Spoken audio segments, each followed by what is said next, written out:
ಅಂತ ಹೇಳು, ತಿಂತಾನೆ ಹೇಳ್ಬೇಕಂತೇನಿಲ್ಲ. ಕೋತಿ ನನ್ನ ಪಾಪು, ನಾಯಿ ನನ್ನ ಪಾಪು. ರೊಟ್ಟಿ ಚಟ್ನಿ ಪುಡಿಗೂ ಕಾಂಬಿನೇಷನ್ ಹೆಂಗಿದೆ ಗೊತ್ತಾ?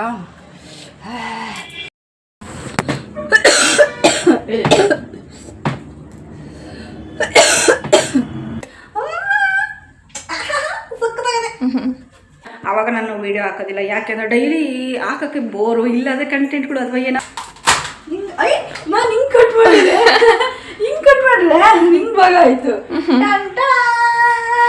ಸಜ್ಜೆ ರೊಟ್ಟಿ ತುಂಬಾ ಚೆನ್ನಾಗಿತ್ತು.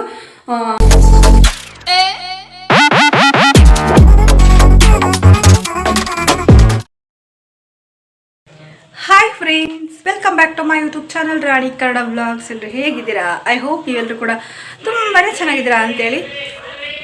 ಇಲ್ಲಿ ಯಾರು ಸೀರೆ ಅಂತ ಮಾರ್ಕೊಂಬಂದಿದ್ದಾರೆ ನೋಡಿ, ಸೀರೆ ಅಂತ ಕೂಗ್ತಾ ಇದ್ದಾರೆ. ನಮ್ಮ ಅಕ್ಕನ ಮನೆಯಲ್ಲಿ ಇವತ್ತು ಊಟ ಬಂದು ಏನು ಮಾಡಿದ್ವಿ ಗೊತ್ತಾ? ವಾಂಗಿಭಾತ್ ಮಾಡಿದ್ವಿ ಎಲ್ಲರೂ ಸೇರಿಕೊಂಡು ವಾಂಗಿಭಾತ್ ಊಟ ಮಾಡಿದ್ವಿ. ಈ ಸಾಂಬಾರು ರೆಡಿ ಆಗಿದೆ.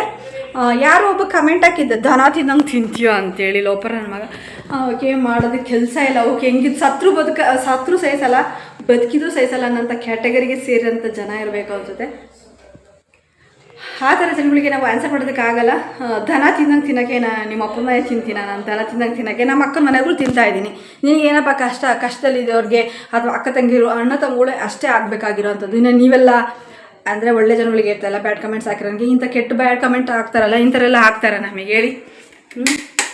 ಬ್ಯಾಡ್ ಕಮೆಂಟ್ ಹಾಕೋರು ಏನಂತಂದರೆ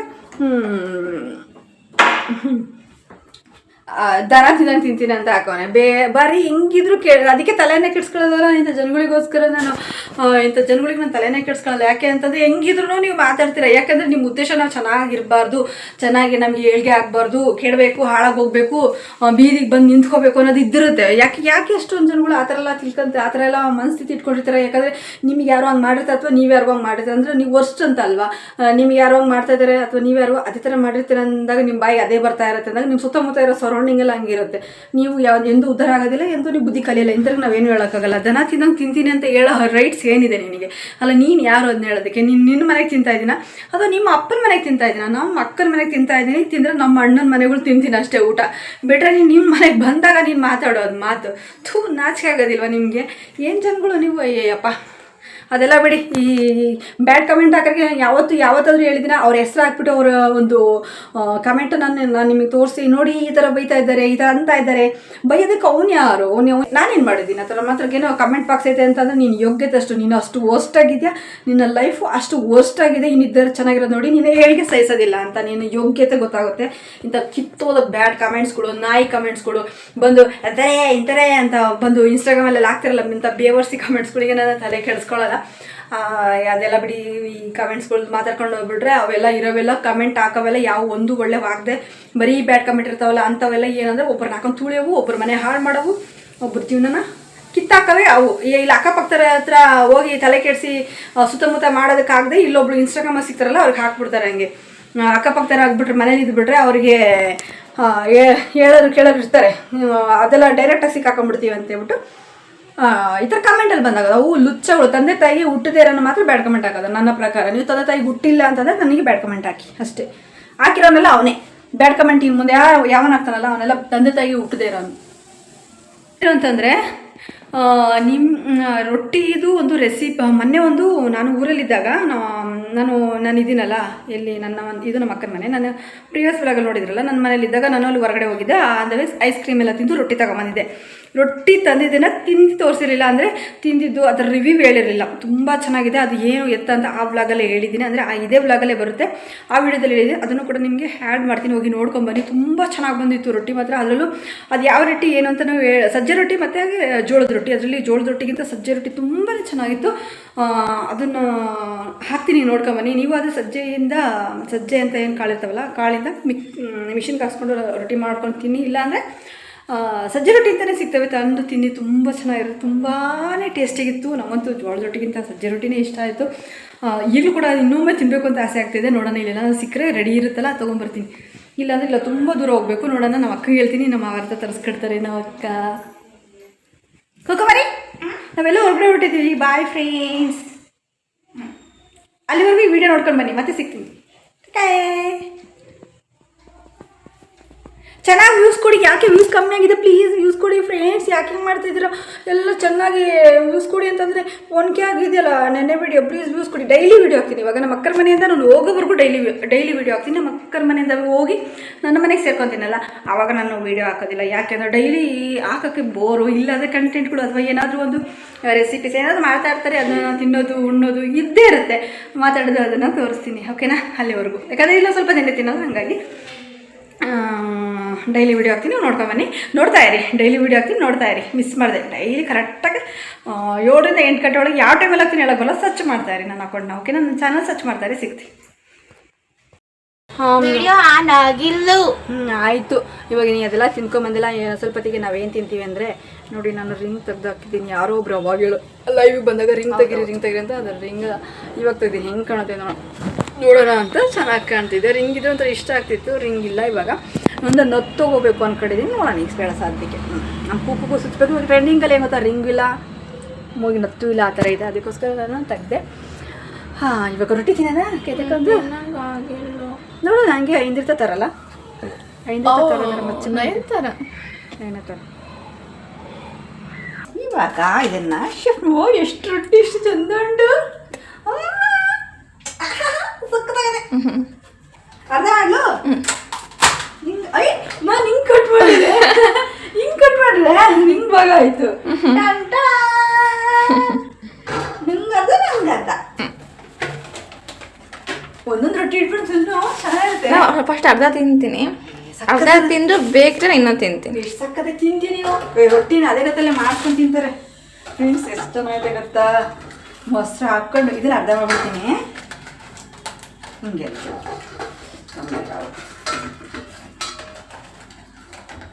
ಚಟ್ನಿ ಪುಡಿ ಇದ್ರ ಮೇಲೆ ಹಾಕ್ಬಿಡ್ತೀನಿ. ಏನೋ ಇದು ಖಾಲಿ ಆದ್ಮೇಲೆ ತಗೊಂತೀನಿ. ಅದೆಲ್ಲ ನಿಂದಿದ್ದು ಚೆನ್ನಾಗಿದೆ, ರೋಸ್ಟ್ ಆಯ್ತು. ಇನ್ನೂ ಇಟ್ಟಿದೆ. ಇದು ಬೇರೆ ಟೇಸ್ಟ್, ಇದು ಬೇರೆ ಟೇಸ್ಟು. ಹೌದಾ? ಮುರಿತೀವಿ ನೋಡಿ. ಹಾಂ, ಅಲ್ಲ ಹಿಂಗೆ ಅವಾಗ ಇಡೋದು ಚೆನ್ನಾಗಿರುತ್ತೆ. ಇದು ಹಿಂಗ ಪ್ಲೇಟು ಯಾರಿಗ ನಿನ್ಗೆ ಅನ್ಕೊಂಡಿದ್ದ? ಇಲ್ಲ, ನಾನು ಇದು ನೋಡಿ ನಿನ್ಗೆ ಅನ್ಕೊಂಡು. ಇಲ್ಲ ಆಯ್ತು, ಸಾಕು. ಬಿಟ್ಟರೆ ಟೇಸ್ಟ್ ಜಾಸ್ತಿ ಹಾಕೊಂಡು ಚೆನ್ನಾಗಿರುತ್ತೆ. ಸರಿ, ಆಗ್ತದೆ. ಇದಕ್ಕೆ ಹಾಕ್ಬಿಟ್ಟು ಹಾಕ್ತೀವಿ. ಮೊಸರು ಮಾತ್ರ ಒಂದು ಬೌಲಾಗಿ ಹಾಕಿಬ್ರು. ಆಯ್ತು.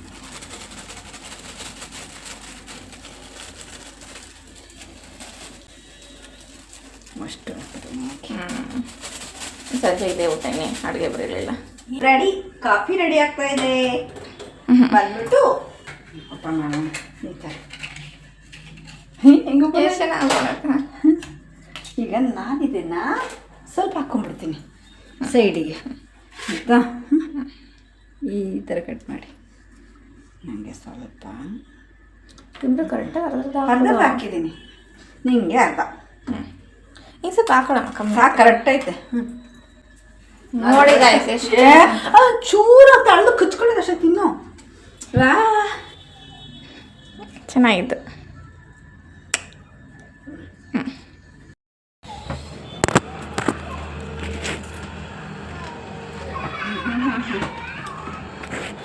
ಬನ್ನಿ ರೊಟ್ಟಿ ತಿನ್ನುವ. ಕಾಣ್ತಾ ಇದೆಯಾ? This is correct. This is chutney pudi, ಉಚ್ಚಳ chutney pudi. This one is roti. I eating. You want this? Take it, take a bite. ಸಕ್ಕತ್ತಾಯ್ತು. ಚಟ್ನಿ ಕೂಡ ಸಕ್ಕತ್ತಾಯ್ತು.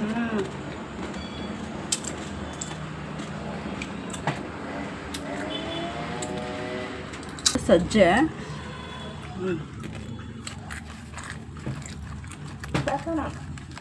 ಇದು ಒಂದು ಸಜ್ಜೆ ತಿನ್ನೋದು.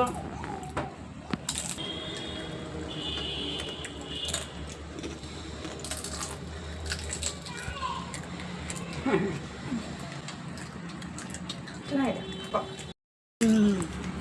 ಫ್ರೆಂಡ್ಸ್. ನೋಡಿ ಅಪ್ಪ ಅಪ್ಪ, ಈ ವೆದರ್ ಇದೆಯಲ್ಲ, ಈ ವೆದರ್ಗೂ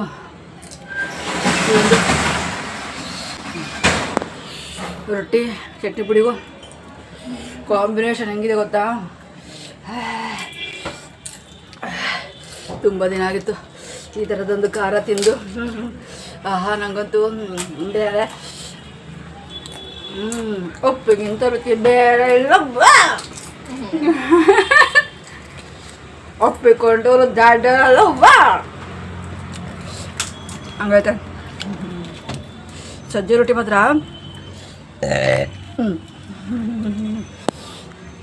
ಯೆಲ್ಲೋ ಕಲರ್ದು ಸಜ್ಜೆ ರೊಟ್ಟಿ ಅಂತೆ ಸಕ್ಕತ್ತಾಗೈತೆ ಫ್ರೆಂಡ್ಸ್.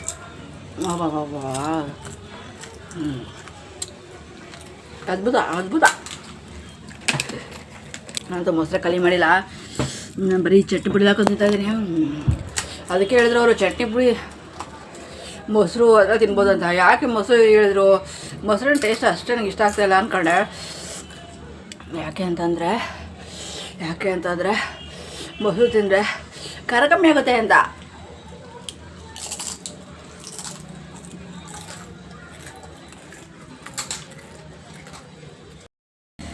ಹೆಂಗೈತೆ ಅಂದರೆ ಈ ಜ್ವರ ಬಂದವ್ರಿಗೆ ಮುಂಚೆ ಬಾಯಿ ಕೆಟ್ಟಿರುತ್ತಲ್ಲ, ಹೆಂಗೈತಪ್ಪ ಎಂಥ ಊಟ ಸಿಕ್ಬಿಡ್ತು ಅಂತ ಆ ಥರ ಫೀಲ್ ಆಗ್ತೈತೆ. ಈ ಒಂದು ವೆದರ್ಲ ಹಿಂಗೆ ಮೊಳ ಮುಚ್ಕೊಂಡಿರೋದು ಕೊತ್ಕು, ಖಾರ ಇರೋದು ಕೊತ್ಕು. ಅಬ್ಬ ಪುಣ್ಯದ ಯಾರಪ್ಪ ಮಾಡಿದ್ದು ಇಷ್ಟೊಂದು ಚೆನ್ನಾಗೆ. ಖಾರ ಇರೋದು ಕೊತ್ಕು ಅಂತ ತಿಂತಾಯಿದ್ದೀನಿ. ಜ್ವರ ಬಂದಿರೋ ಬಾಯಿ ಕೆಟ್ಟಿದ್ರೆ ಸಿಕ್ಕರೆ ಅಮೃತ. ಆ ಥರ ಫೀಲ್ ಆಗ್ತಿದೆ ಫ್ರೆಂಡ್ಸ್. ನನಗೆ ಊಟ ಮಾಡಿ ಸರಿಯಾಗಿ ನಿನ್ನಿಂದ ಊಟನೇ ಮಾಡಿಲ್ಲ. ಆಹಾ ಏನಾಯ್ತು? ಚಾಟ್ನಿ ಪುಡಿ ತಿಳಿದು ಮೂಗಾಗೆ.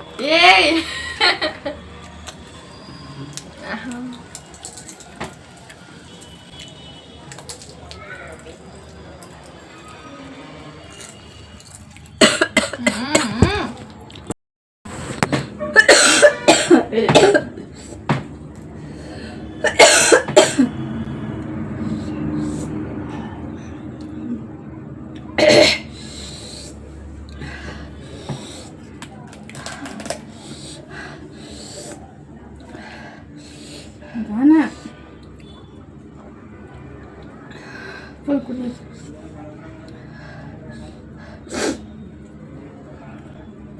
ಬಟ್ ಹುಷಾರಾಗ್ತೀನಿ, ಚಟ್ನಿ ಪುಡಿ ಎಗ್ರು ಬಿಡುತ್ತೆ, ಎತ್ಗೇರ್ ಬಿಡುತ್ತೆ.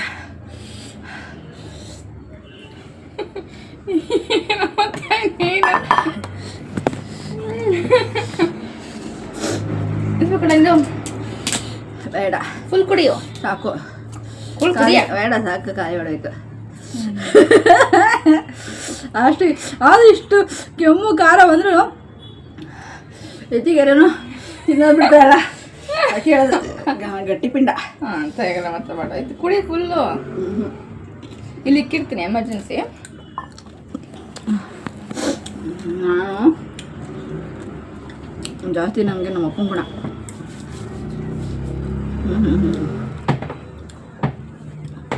ಅಪ್ಪಾಜಿ ಗಟ್ಟಿ ಪಿಂಡ, ನಾನು ಅದೇ ಥರ. ಅಪ್ಪಾಜಿ ಗಟ್ಟಿ ಮನುಷ್ಯ, ನಾನು ಅದೇ ಥರ. ನೀರು ಕುಡಿ. ಚಟ್ನಿ ಪುಡಿ ಅಲ್ವಾ, ಒಗ್ಗೂರು ಇರುತ್ತೆ ಅಲ್ಲ, ಒಗ್ಗೂರು ಒಣ ಇರುತ್ತೆ. ತಿಂದ ಆಮೇಲೆ ಮಾತಾಡುವಂತೇಳಿ ಅದಕ್ಕೆ ಅವರು ಮೊಸರು ತಿನ್ರಿ ಅಂತ ಹೇಳಿದ್ರು. ಹೇಗೆ ಗೊತ್ತದೆ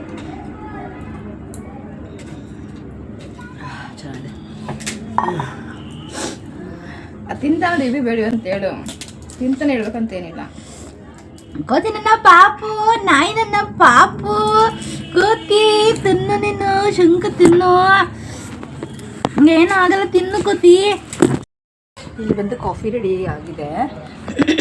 ಚಟ್ನಿ ಪುಡಿ ಮುಕ್ಕಿತ್ತಲ್ವಾ, ಅದಕ್ಕೆ ಕುಕ್ಕು ಅನ್ನ ಹಾಕೊಂಡು ಊಟ ಮಾಡ್ತಿದ್ದಾಳೆ. ನಮಗೊಂದು ಹೊತ್ತು ಕೊಡ್ತಾಳೆ.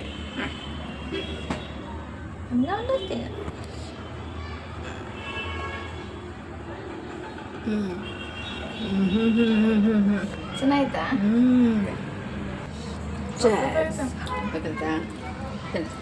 ನಂಗೇನಂತ ತಿಕ್ಕ ತಗೋ.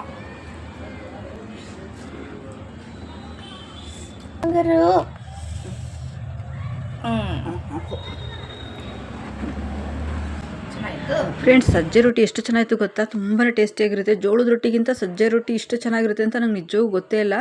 ಅಂದರೆ ಇಲ್ಲೆಲ್ಲ ಏನು ಅಂದರೆ ಸಜ್ಜೆ ರೊಟ್ಟಿ ಅಥವಾ ಜೋಳದ ರೊಟ್ಟಿ ಅಂತ ನಾವು ಚೂಸ್ ಮಾಡಿದರೆ ನಾವು ಜಾಸ್ತಿ ಬಾಯಿಗೆ ಬರೋದೇ ಜೋಳದ ರೊಟ್ಟಿ ಅಂತೇಳಿ. ನನಗಂತೂ ತುಂಬ ಇಷ್ಟ ಆಯಿತು. ಸಜ್ಜೆ ರೊಟ್ಟಿ ತುಂಬ ಚೆನ್ನಾಗಿರುತ್ತೆ, ನೀವು ಟ್ರೈ ಮಾಡಿ. ರೆಡಿಮೇಡ್ ಏನು ರೊಟ್ಟಿ ಸಿಗುತ್ತಲ್ಲ, ಅಲ್ಲಿ ಸಜ್ಜೆ ರೊಟ್ಟಿನೂ ಸಿಗುತ್ತೆ, ಹಾಗೆ ಜೋಳದ ರೊಟ್ಟಿನೂ ಕೂಡ ಸಿಗುತ್ತೆ. ನೀವು ಬೇಕಿತ್ತು ಅಂತ ಅಂದರೆ ಈ ಒಂದು ಸಜ್ಜೆ ರೊಟ್ಟಿನ ನೀವು ಬೈ ಮಾಡಿ ತಿನ್ಬೋದು. ಅದರ ಆರೋಗ್ಯದ ಒಂದು ಗುಣಗಳು ಏನು ಗೊತ್ತಿಲ್ಲ ನನಗೆ, ಹೇಗೆ ಅದು ಎಫೆಕ್ಟ್ ಕೊಡುತ್ತೆ ಏನಂತ. ಬಟ್ ಅದ್ರ ಟೇಸ್ಟ್ ಮಾತ್ರ ಜೋಳದ ರೊಟ್ಟಿಗಿಂತ ತುಂಬ ಚೆನ್ನಾಗಿತ್ತು, ನೀವು ಟ್ರೈ ಮಾಡಿ. ಅದ್ರ ಜೊತೆ ಮಾತ್ರ ನಾವು ಮಾಡೋದಕ್ಕಿಂತ ಮನೆಯಲ್ಲಿ ಈ ಒಂದು ಚಟ್ನಿ ಪುಡಿ ಏನಿರುತ್ತಲ್ಲ, ಅದು ಅವರು ಹುಚ್ಚಳ ಚಟ್ನಿ ಅಂತ ಮಾಡಿರ್ತಾರಲ್ವ, ಹುಚ್ಚಳ ಚಟ್ನಿ ಪುಡಿ ಅಂತೇಳಿ, ಅದು ಕೂಡ ಅಷ್ಟೇ ಅಲ್ಟಿಮೇಟಾಗಿ ಚೆನ್ನಾಗಿತ್ತು. ತುಂಬ ಖಾರ, ಈ ಒಂದು ಮಳೆ ಬರೋ ಅಂಥ ಒಂದು ರೈನಿ ಸೀಸನಲ್ಲಿ ಸಖತ್ತು ಟೇಸ್ಟಿ ಕೊಡ್ತಾಯಿತ್ತು. ನನಗಂತೂ ಬೊಂಬಡೆ ಪಡ್ಕೊಳ್ಳೋಷ್ಟು ಖಾರ ಆಗಿತ್ತು. ಹಂಗೆ ಇದ್ದರೆ ನನಗೆ ಇಷ್ಟ. ಸೈಲೆಂಟಾಗಿ ಖಾರ ಅಂದರೆ ಸೈಲೆಂಟಾಗಿರ್ಬಾರ್ದು, ನನಗೆ ಖಾರ ಜಾಸ್ತಿ ಇರಬೇಕು. ಬ್ಯಾಡಗಿ ಮೆಣ್ಸಿನ್ಕಾಯಿ ಹಾಕಿದರೆ ಕೆಂಪು ಕಲರ್ ಬರುತ್ತೆ, ಖಾರ ಇರೋಲ್ಲ. ಬಟ್ ಖಾರನೂ ಇತ್ತು, ಕಲರು ಇತ್ತು. ಅದರಲ್ಲಿ ಅನ್ನ ಕೂಡ ಕಲಿಸ್ಕೊಂಡು ಉಂಡ್ವಲ್ಲ, ತುಂಬ ಚೆನ್ನಾಗಿತ್ತು. ನೀವು ಕೂಡ ಟ್ರೈ ಮಾಡಿ. ಮನೆಗೆ ಮಾಡೋದಕ್ಕಿಂತ ಹೊರಗಡೆನೂ ಕೂಡ ತುಂಬ ಚೆನ್ನಾಗಿರುತ್ತೆ. ಈ ಒಂದು ತೊಗೊಂಡು ಬಂದಿದ್ದಲ್ಲ, ಈ ಒಂದು ಏನು ರೆಡಿಮೇಡ್ ಚಟ್ನಿ ಪುಡಿ ಹಾಗೆ ರೊಟ್ಟಿ ಏನು ಸಿಗುತ್ತಲ್ಲ, ಅಲ್ಲಿ ಒಂದ್ಸಲ ಟ್ರೈ ಮಾಡಿ, ಚೆನ್ನಾಗಿರುತ್ತೆ. ನಾವು ಮಾಡಿದರೆ ಅಷ್ಟು ತೆಳು ಮಾಡಲ್ಲ ರೊಟ್ಟಿ, ಅಷ್ಟು ಖಡಕ್ಕಾಗಿರೋದಿಲ್ಲ. ಅಷ್ಟೊಂದು ಒಂಥರ ಕ್ರಂಚಿಯಾಗಿ ಏನು ಕಟಿ ಅನ್ನುತ್ತಲ್ಲ, ಎಷ್ಟು ಸೌಂಡ್ ಬರುತ್ತೆ ನೋಡಿ ತಿನ್ನುವಾಗ, ಆ ಥರ ನನಗೆ ಅನ್ನಿಸ್ಲಿಲ್ಲ. ಅಂದರೆ ನಾವು ಮಾಡಿದಷ್ಟು ಕುಟುಂಬ ನಂಗಿರೋದಿಲ್ಲ. ಹೊರಗಡೆ ಅಷ್ಟು ಚೆನ್ನಾಗಿರುತ್ತೆ. ಹೊರಗಡೆನೂ ಕೂಡ ಟ್ರೈ ಮಾಡಿ, ಸಾಧ್ಯವಾದರೆ ಮನೇಲೂ ಕೂಡ ಟ್ರೈ ಮಾಡಿ. ನಿಮಗೆ ಕ್ರಂಚಿಯಾಗಿ ಅಥವಾ ಕರ್ಮ್ ಗಟ್ಟಿ ಬರುತ್ತೆ ಅಂತಂದರೆ ರೊಟ್ಟಿ ಮಾಡೋದು ಆ ಥರ ತೆಳುವಾಗಿ ಬರುತ್ತೆ ಅಂದರೆ ಮಾಡ್ಬೋದು. ಅದು ಮಿಷಿನಲ್ಲಿ ಮಾಡಿರ್ತಾರಲ್ವ, ಹಾಗಾಗಿ ಆ ಥರ ನಮಗೆ ಮಾಡೋದಕ್ಕೆ ಬರೋದಿಲ್ಲ ಮನೆಯಲ್ಲಿ. ಮಿಷಿನಲ್ಲಿ ಮಾಡೋದ್ರಿಂದ ಅದು ಅಷ್ಟು ತೆಳುವಾಗಿ ಬರುತ್ತೆ. ಅದು ಖಾರನೂ ಕೂಡ ತುಂಬಾ ಚೆನ್ನಾಗಿತ್ತು. ಚಟ್ನಿ ಪುಡಿ ಟೇಸ್ಟಿಫುಲ್ಲಾಗಿತ್ತು. ನೀವು ಕೂಡ ಟ್ರೈ ಮಾಡಿ. ಇಲ್ಲಿ ಅಕ್ಕರ ಮನೆಯಲ್ಲಿ ತುಳಸಿ ಗಿಡ ತೊಗೊಂಬಂದಿದ್ದೆ ನಾನು. ಇನ್ನೊಂದು ತುಳಸಿ ಗಿಡ ಇರಲಿಲ್ಲ, ಒಂದು ಬಾಡೋಗ್ಬಿಟ್ಟಿತ್ತು ಫುಲ್ಲು, ಅದಕ್ಕೆ ಒಂದು ತೊಗೊಂಬಂದಿದ್ದೆ, ಅದನ್ನ ನಾವು ನೆಟ್ವಿ. ಫ್ರೆಂಡ್ಸ್, ನೋಡ್ಕೊಂಬಂದ್ರ ರೊಟ್ಟಿ ಹೇಗಿತ್ತು? ತುಂಬ ಚೆನ್ನಾಗಿತ್ತು. ಅದನ್ನು ವೀಡಿಯೋ ತಕ್ಕೊಂಡಿದ್ದೆ, ಅಂದರೆ ವೀಡಿಯೋ ಮಾಡಿ ಇಟ್ಕೊಂಡಿದ್ದೆ, ಅದನ್ನು ನಾನು ನಿಮ್ಮ ಜೊತೆ ಶೇರ್ ಮಾಡ್ಕೊಂಡಿದ್ದೀನಿ. ನೀವು ಕೂಡ ಟ್ರೈ ಮಾಡಿ, ಸಜ್ಜೆ ರೊಟ್ಟಿ ಟ್ರೈ ಮಾಡಿ, ತುಂಬ ಟೇಸ್ಟಿಯಾಗಿರುತ್ತೆ, ತುಂಬ ಚೆನ್ನಾಗಿರುತ್ತೆ. ಈ ಜೋಳ ರೊಟ್ಟಿಗಿಂತ ಸಜ್ಜೆ ರೊಟ್ಟಿನೇ ಚೆನ್ನಾಗಿ ಟೇಸ್ಟಿಫುಲ್ಲಾಗಿತ್ತು. ಇಲ್ಲೂ ಕೂಡ ಟ್ರೈ ಮಾಡ್ತೀನಿ, ಅಕ್ಕಂಗೆ ಹೇಳಿ ತರಿಸೋದಕ್ಕೆ ಟ್ರೈ ಮಾಡ್ತೀನಿ, ತಿನ್ನುವ. ಹಾಗೆ ಹೋಳ್ಗೆ ಮಾಡೋ ಪ್ಲ್ಯಾನ್ ಇದೆ ಫ್ರೆಂಡ್ಸ್. ಮಾಡಿದರೆ ಖಂಡಿತ ನಾನು ನಿಮ್ಮ ಜೊತೆ ಶೇರ್ ಮಾಡ್ಕೊತೀನಿ. ಇಲ್ಲಿ ಅಕ್ಕರ ಮನೆ ಕಡೆ ಹೋಳ್ಗೆ ಇತ್ತು, ಅದು ಶ್ರೀಕರಣೆ ಇರಲೇಬೇಕು. ಮಾವಿನ ಹಣ್ಣು ದಿನಾನೂ ಕೂಡ ಮಾವಿನ ಹಣ್ಣು, ಇಲ್ಲಂತೂ ಮಾವಿನ ಹಣ್ಣು ಸೀಸನ್ ಇದ್ದಾಗಂತೂ 5 ಕೆಜಿ 10 ಕೆಜಿ ಗಟ್ಟಲೆ ತಂದು ತಿಂತಾ ಇರ್ತಾರೆ. ಇಲ್ಲೆಲ್ಲರೂ ಕೂಡ ಅಷ್ಟೇ. ಇಲ್ಲಿ ಈ ಊರು ಅಥವಾ ಈ ಒಂದು ಜಿಲ್ಲೆ ಸುತ್ತಮುತ್ತ ತಾಲೂಕೆಲ್ಲ ಏನಿದಾರಲ್ಲ, ಎಲ್ಲರೂ ಕೂಡ ಅಷ್ಟೇ 5-10 ಕೆಜಿ ಗಟ್ಟಲೆ ತೊಗೊಂಬರ್ತಾ ಇರ್ತಾರೆ, ಚೆನ್ನಾಗಿ ತಿಂತಾರೆ. ಹಾಗೆ ಹೋಳ್ಗೆ ಮಾಡಿದರೆ ಶ್ರೀಕರಣೆ ಮಾಡಲೇಬೇಕು, ಅಂದರೆ ಮಾವಿನ ಹಣ್ಣಿನ ಶ್ರೀಕರಣೆ ಅಂತ. ಟ್ರೈ ಮಾಡ್ತೀನಿ, ನಿಮ್ಮ ಜೊತೆ ಶೇರ್ ಮಾಡ್ಕೊಡ್ಲಿಕ್ಕೆ ಮಾಡಿದಾಗ. ಓಕೆ, ಬಾಯ್. ಈ ವಿಡಿಯೋ ಹೇಗೆ ಅನಿಸುತ್ತೆ ದಯವಿಟ್ಟು ಕಮೆಂಟಲ್ಲಿ ತಿಳಿಸಿ. ಹಾಗೆ ಈ ವಿಡಿಯೋ ನಿಮಗೆ ಸ್ವಲ್ಪ ಇಷ್ಟ ಆದರೆ ದಯವಿಟ್ಟು ಲೈಕ್, ಶೇರ್, ಕಮೆಂಟ್ ಮಾಡೋದನ್ನು ಮರಿಬೇಡಿ. ಹಾಗೆ ಸಬ್ಸ್ಕ್ರೈಬ್ ಮಾಡ್ಕೊಂಡು ಸಪೋರ್ಟ್ ಮಾಡಿ, ಆಲ್ ಆಪ್ಷನ್ನ ಸೆಲೆಕ್ಟ್ ಮಾಡ್ಕೊಳ್ಳಿ. ನಾನು ಹಾಕೋಂಥ ವೀಡಿಯೋ ನಿಮಗೆ ನೋಟಿಫಿಕೇಶನ್ ತಂದು ಕೊಡುತ್ತೆ ಅಂತ ಹೇಳ್ತಾ ಇವತ್ತಿನ ವ್ಲಾಗ್ನ ಏನು ಮಾಡ್ತಿದ್ದೀನಿ. Take care, bye, love you all. ಹಾಗೆ ಚೆನ್ನಾಗಿ ವ್ಯೂಸ್ ಕೊಡಿ, ಮಿಲಿಯನ್ ವ್ಯೂಸ್ ಕೊಡಿ ಫ್ರೆಂಡ್ಸ್. Take care.